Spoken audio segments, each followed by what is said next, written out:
Hello hi నమస్తే శోభా cooking కి స్వాగతం. ఈరోజు కర్రీ ఎగ్ కర్రీ. కర్రీ చిక్కబడిన తర్వాత గరం మసాలా పొడి, కొంచెం కరివేపాకు, కొంచెం పుదీనాకు,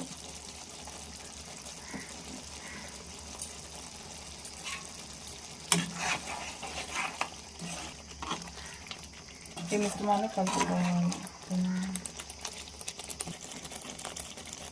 ఎగ్ కర్రీ రెడీ.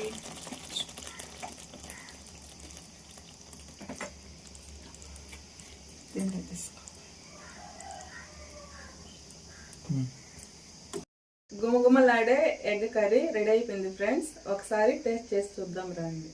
వేడి అన్నంలోకి ఎగ్ కర్రీ వేసుకున్నాను ఫ్రెండ్స్. ఇది ఎలా కుదిరిందో నేను చెప్తాను ఇప్పుడు.